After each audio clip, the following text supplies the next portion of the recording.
Good morning, good afternoon, good evening, everyone. My name is Connor, and you are listening to another episode of Film Talks. This week, we got a lot on our plate. We got some news about a Velma TV show. I want to talk about Greatest Showman and La La Land.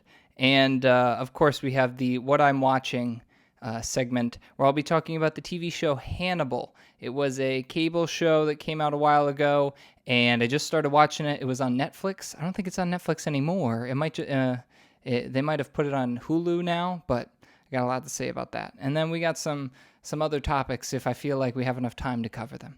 So let's just get right into it, shall we? The Velma TV show. Why am I talking about it? Who cares? Well, it's starring Mindy Kaling. She's from The Office. You might recognize her from something like that. She was in another show. I think the Mindy Kaling show. I think that's what it was called. Maybe not. Double check me on that. But she is going to be voicing an animated Velma TV show. And it's not huge, I guess. However, interesting tidbit, it's going to be an adult animation. So I know that they made a Harley Quinn TV show that was similar to this, an adult animation. And typically, I guess what they mean by adult animation is, oh, they talk about sex and they curse a lot. That's really all adult animation is. It's actually probably one of the most annoying subtypes of a genre, I guess. Like, you have animation and then you have adult animation. Like, I don't feel like it's necessary. It's kind of stupid. Like rated R movies, right? There's a point to be made that, hey, sometimes a movie is rated R just so they can show boobs, or so they can say the F word or something like that. And it's a little disingenuous when you make a movie just for that. You're just like, you really needed an R rating just so you could say the F word more than one time or whatever. It gets on my nerves sometimes. Like, there needs to be a reason more than just sex, violence, and language. Like, if you use it within your movie, okay, if it fits your story. But if you're just cramming it in there so you can get that R rating, it's annoying. Same thing in adult animation seems to run that like to 100. Like, it's a capital sin, because all adult animation is just trying to be like, oh, you think cartoons are for kids? Boom, F word. Boom, sex. Oh, you weren't expecting this. It's just shock value. And it's rarely ever like, oh, this is a solid TV show. I'm sure there are some, but whenever I hear the words adult animation, I'm like, ugh, probably no one's going to watch it. And the people that do, I don't know if I've ever talked to them. And I don't know if I would want to. They'd probably be a little weird. I don't know. Maybe that's a little rude to say, but adult animation, especially with a Velma TV show, like, what does that mean? I'm sure there are some people that watch Scooby-Doo and all that stuff, and they're like, hey, my favorite character is Velma. Power to you. Sure, fun. Is she worth a whole TV show exploring her origin or whatever they're going to talk about? I mean, I read the article, and here's where, like, I guess there's some controversy around this, is I don't know if it was Mindy Kaling or someone associated with the show said there's no Scooby-Doo and there's no mystery van. So what is this? Like, that, it's honest question. What is this show? Is it literally just high school kids in animation just being high schoolers? Are they still solving mysteries and they just don't have a van, or they don't have a talking dog? I mean, like, I feel like it's like, hey, here's the cool part about Scooby-Doo. It's Scooby-Doo and mysteries. Like, that is what it's about. And now it's not. Now it's about Velma living life. I don't know. It just doesn't sound interesting to me because it's an adult animation, because it's probably one of the most disinteresting characters. I heard from some people, they're like, oh, they're making adult animation Velma. And I guess there's some uproar because Mindy Kaling, I guess they're making Velma not white in this TV show, which, I mean, I don't care. It's Velma. I don't care. I really don't. There are some people who are going to care, not me. So if that's your reasoning for not watching it, I don't know. Give it a shot. give it a look. But my reason for not looking forward to it are just that, like, just why? Probably the most interesting duo in the TV show is Scooby and Shaggy. That's why when you watch the live action movie, like those are the two main people because they have the best relationship. Everybody loves Scooby and Shaggy. They're the best. Who cares about Velma? It's just, And then I guess there's this other thing going around that everybody's saying, oh, I don't really care if she's white or if she's Asian or whatever she is, but Velma better be the gay icon that she is in this TV show. And did I miss that? I didn't know she was a gay icon. Like maybe this is news to me. I watched the show pretty consistently. I watched a lot of the movies.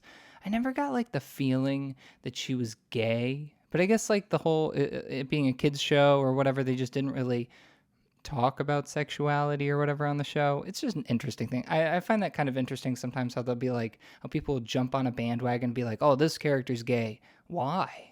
What did they do that said they were gay? Or let alone say that they're straight. Like that, it just wasn't a part of the character in my eyes. But it's up. I guess it's up for debate.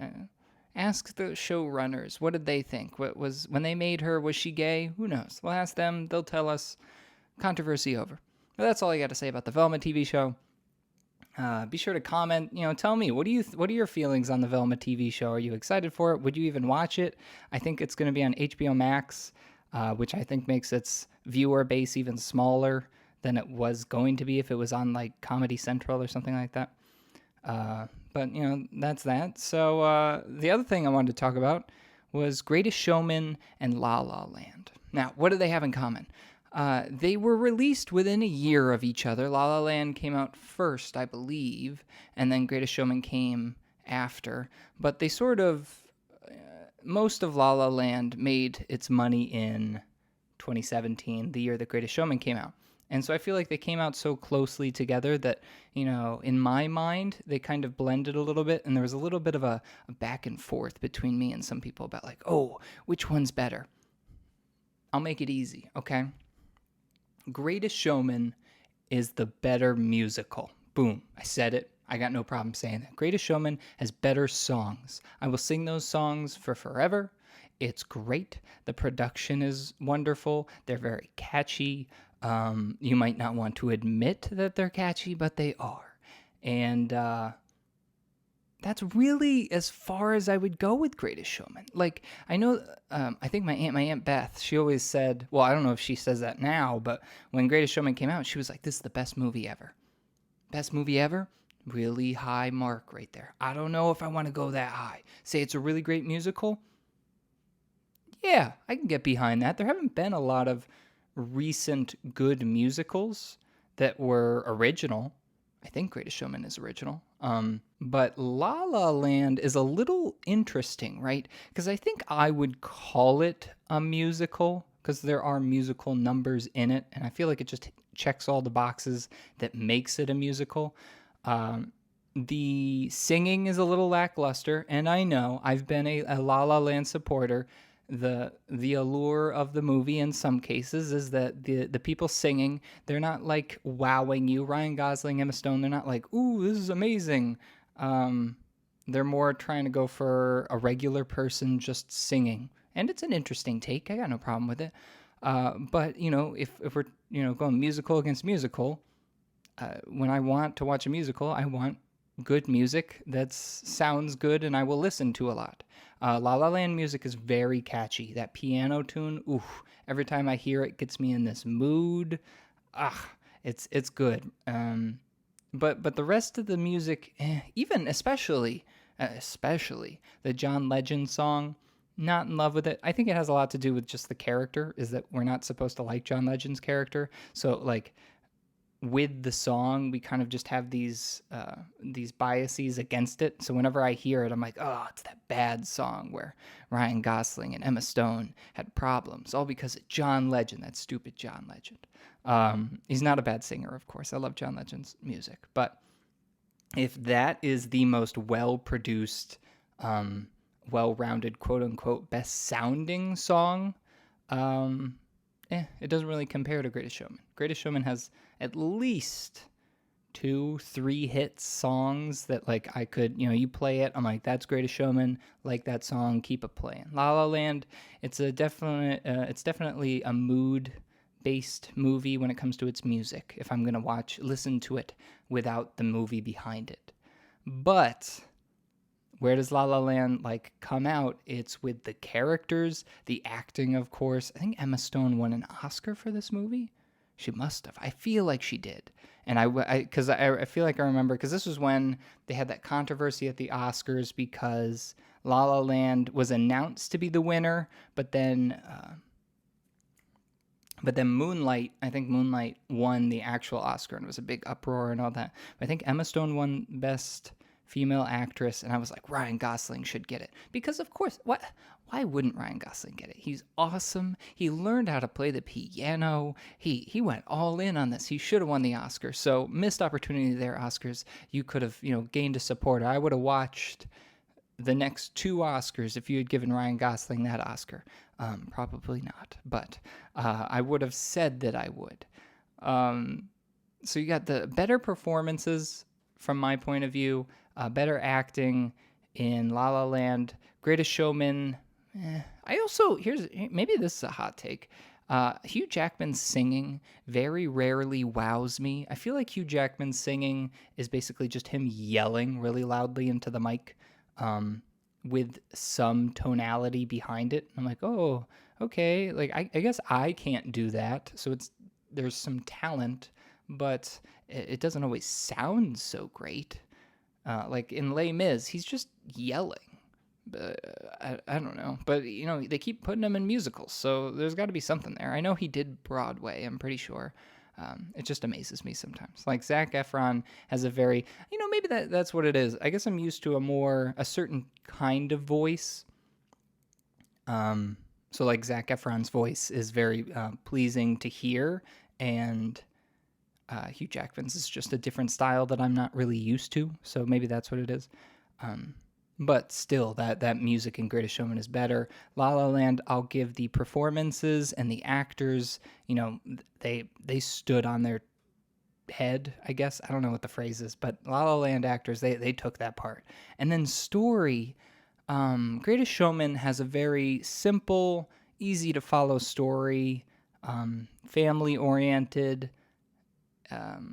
but La La Land, what I like about that one is that it's not complex, but it gives the characters more complex moments. And I feel like there's more to La La Land than Greatest Showman. And that's something I really appreciate about movies, is when a movie can be simple when you're just watching it, but the second you want to dig deeper, you can. You dig a little deeper and you're like, whoa, there's some stuff here. Like in La La Land, there's a color language with different characters, with different moods. Greatest Showman, I can't really say that that's the case. Greatest Showman, it just seems a little too manicured, a little too simple in my mind.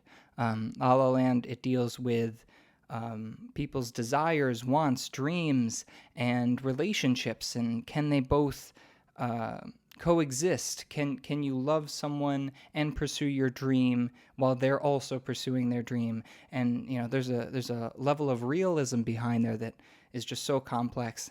And plus, again, biases always come into our movies, into the viewing experience.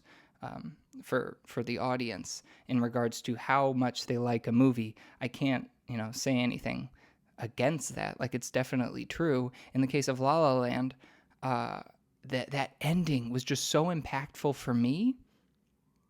And it doesn't have to be impactful for everyone, but for me, just the fact that Emma Stone and Ryan Gosling's characters get to see each other at the end of the movie, not together, but see that they both achieved their dreams, and they're okay with that. And it's so beautiful and heartbreaking a little bit, because, secretly you want the two to be together, but they're not broken. They're still achieving things, and I think that's a really powerful message. It's an interesting thought, whereas Greatest Showman, I guess an interesting element of it is, Hugh Jackman, I guess there's that affair element where, he has a family, but then he falls in love with another woman, and Zac Efron has and Zendaya, they have that discrimination, black white people dilemma thing. But I guess I think in those two problems for those characters, they've been done before. They're not very original. Whereas the La La Land one, it was complex enough that I was like, I don't think I've seen something exactly like this, and so it was interesting to view and to experience. So really, I think for that reason, I give La La Land the edge over Greatest Showman.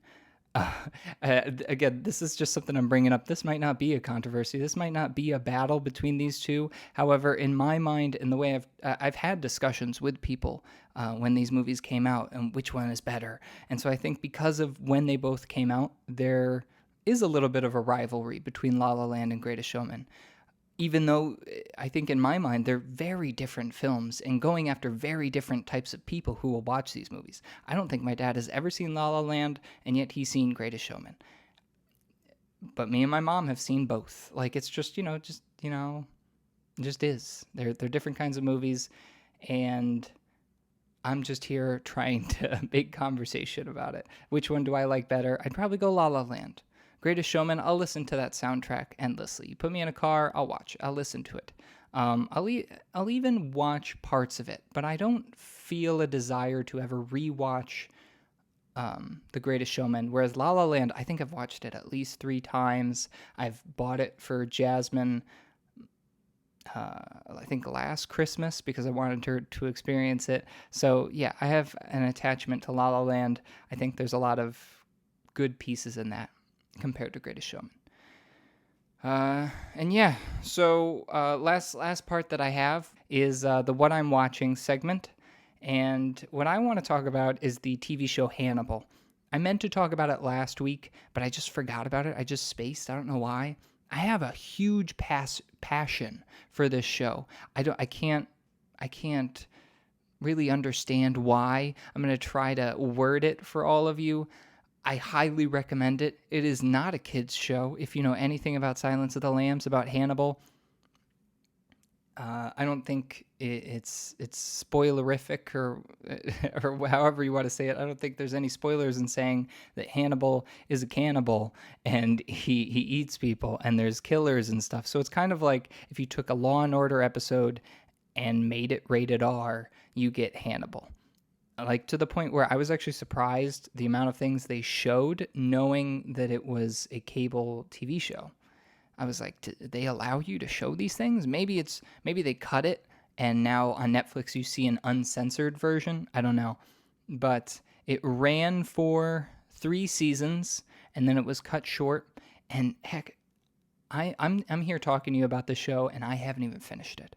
It actually got taken off Netflix before I could finish it. However, I felt I felt a good conclusion to the story at about the midway point of season 3. So that's why I'm talking about it now. I don't think you need to finish the entire season 3 because after reading things, I'm told that they actually canceled the show before it reached its actual conclusion.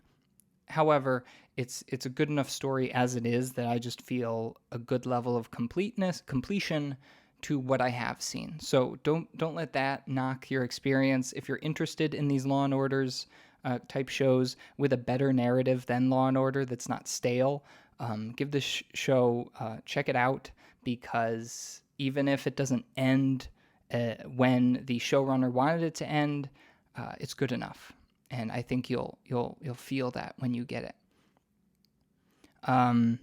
So I've done a couple movie reviews at this point, and I actually wanted to make it more focused, especially when I'm talking about this Hannibal TV show, in regards to why I like it. And I've really been trying over multiple weeks to figure out what makes me like a TV show, like a movie. And so I kind of listed some things, so I'm going to go through it, and we'll see. Maybe these things are elements that I'll keep using throughout these weeks when I start reviewing movies and TV shows, because it'll make it easier for me to explain to you why I like these things, like this content and all that. So I don't know if I'll get into spoilers, but I will put it up now. Don't keep going with this episode if you're afraid of spoilers. If you're going to watch Hannibal and you don't want it to be spoiled for you, I would recommend. There are some elements in this TV show that I'm like, ooh, that was a surprise and that was wonderful. So, if you really want to be surprised with this TV show, I would recommend it. Don't watch ahead. Watch this episode when you get through some of the episodes for Hannibal. But the first element that I thought was important was I like movies and TV shows that don't feel rushed or don't have bloated storylines. And I think with cable TV, too often it is really easy to make things bloated. Even Breaking Bad had an episode that was essentially a throwaway episode where there's a fly and they have to kill the fly. And, the whole time, here's a show where you're dealing with like drug dealers and there's stuff always happening. And now we're wasting a whole episode on them swatting a fly. I know there are articles, I know there are video essays out there that will tell you the fly episode is way more important than you might believe, but it is what it is. It's a throwaway episode. Even The Mandalorian, a show that has very few episodes, under 10, I believe, in each season. Even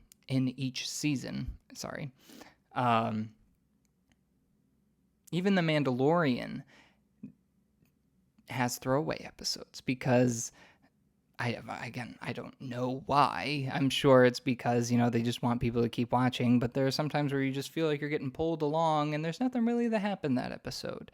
But just wait until next week and you'll get something.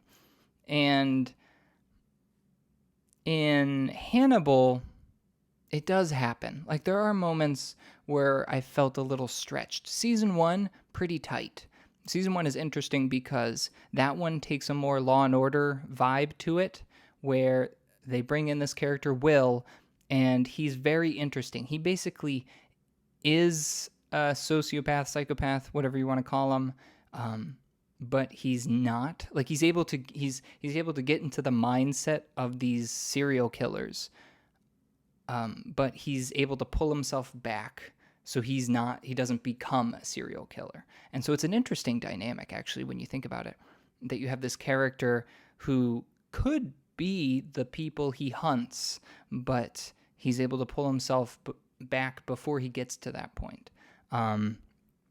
And so each episode, he comes in for the FBI, and they try to figure out why the killer is doing what he's doing and how do we catch the killer. And then Hannibal gets introduced, and Hannibal is the psychiatrist for Will because they're worried about his mental state, him constantly having to get into the mindset of serial killers. It's probably bad for you, so you should probably go see a psychiatrist, and they talk things through.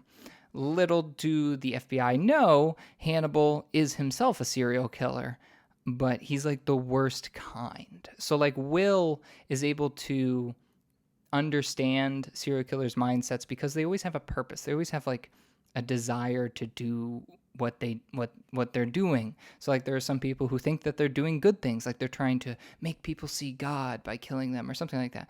But Hannibal is the type of killer that feels no emotion. He kind of just kills as a whim, and then he eats his subjects. So it's hard to figure out, and he's very clean and all that, so he never leaves fingerprints or anything. So his crime scenes are always notable, so they're able to tie his crime scenes together and say that's the same guy. But they're never able to say, oh, that guy is Hannibal. They're never able to make that connection, and it's so interesting. So there are times where the seasons can get bloated with the story by having, those, again, with mature content, there's always going to be those weird sex scenes for whatever reason. It's a cable TV show, so you're not going to see anything, but like half the episode is just people making out and stuff, and you're like, this doesn't progress the story. I already know they like each other. Let's just get through it. So there's bloated elements of this show. However, I think the crime per episode, the episodic nature of a crime show, plus an overarching narrative of Hannibal trying to taint Will and turn him into a serial killer, is interesting enough to keep you going. and so it doesn't feel rushed. It doesn't feel bloated. So in that case, it passes that mark.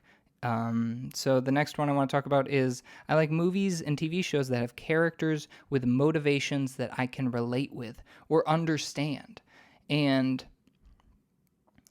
obviously with Hannibal, you can't really understand him, but he's cool. He has the cool element where you're like, he's just suave and always prepared.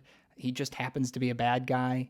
And then you get Will and the people in the FBI, and they're the humanity of the show, and that's where you find your connection.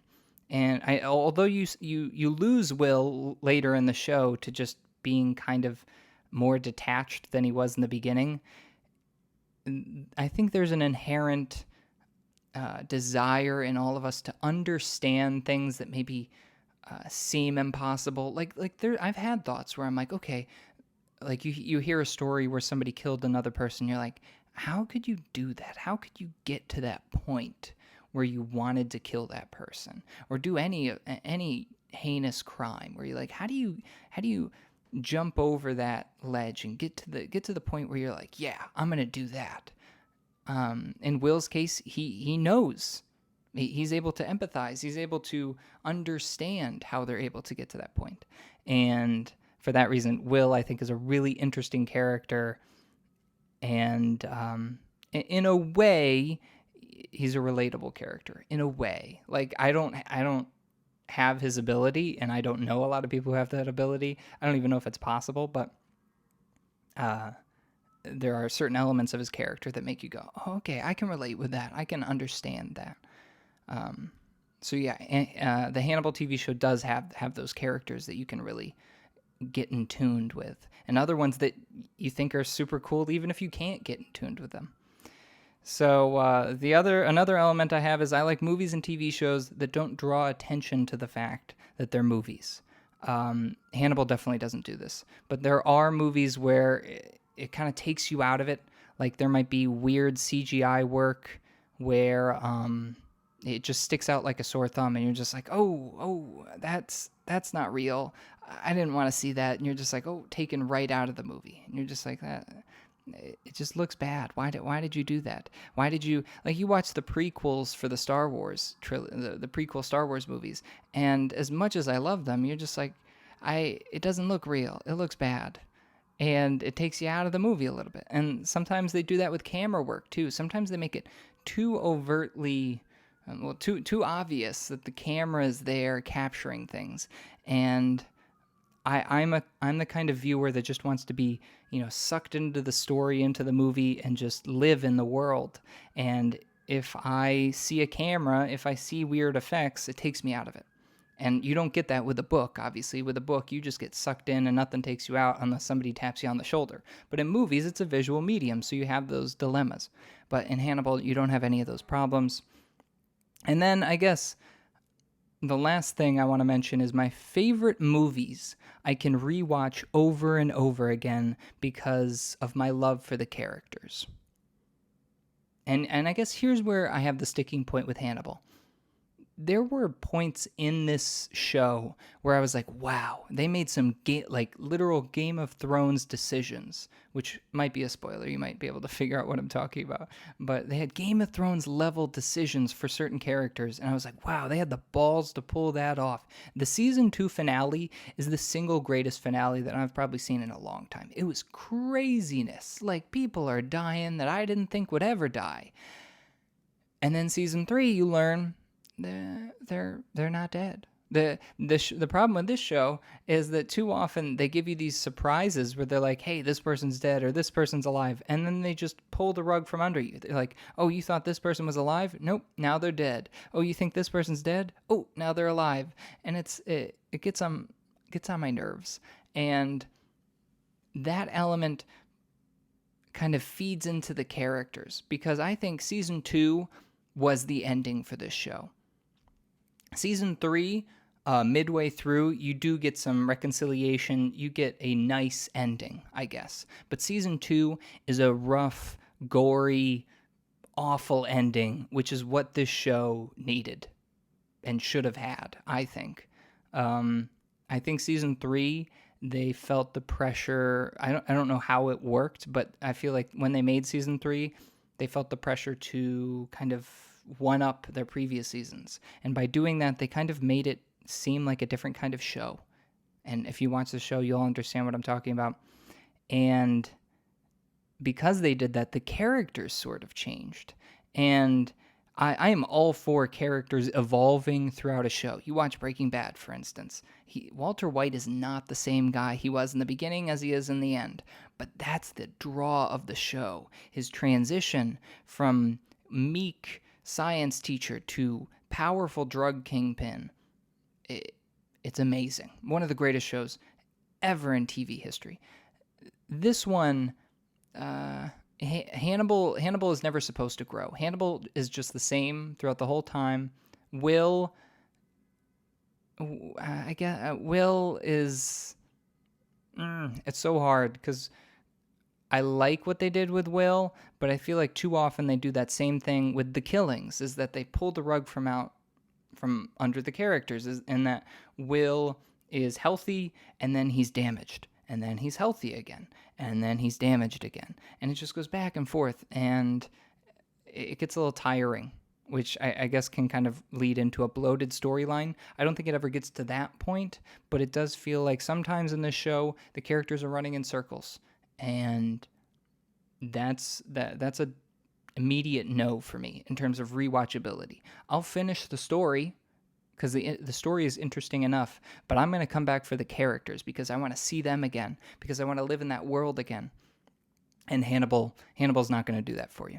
So, do I recommend this show? Yes. Watch it. It's super interesting. The acting is great. It's a good story for the first 2 seasons. Watch it till the end of the second season. You don't have to watch the third season. Will you watch it again? Probably not. It's not that type of show. But I think that's all you'll need, is that, just my recommendation that, hey, you'll probably like it the first go around. How often do you rewatch a TV show? I like Breaking Bad. I might rewatch some of the episodes. I'm never going to rewatch the whole series. Like that's huge. So I think just watching it the first go around is good enough for a decent TV show. And so that's all I got for this episode. Thank you all for tuning in. I hope you liked this episode. You can, if you're watching on YouTube, please like, subscribe, comment below on what you liked, what you didn't like. If you're listening on Spotify, if you're listening on Amazon, Google, Apple, all that stuff, leave a like, leave a review. And also look me up, Film.Talks Official on Instagram, on Facebook. I post quite frequently, and you can have dialogue with me. We can talk about movies, and you can give me recommendations and all that. And I typically post my episodes every Saturday morning, and you'll be able to see on my Instagram and Facebook whenever I post. So like and follow so you can stay in tune with when I post. And yeah, thank you for listening. Thank you for watching. Hope you all have a great week. So long.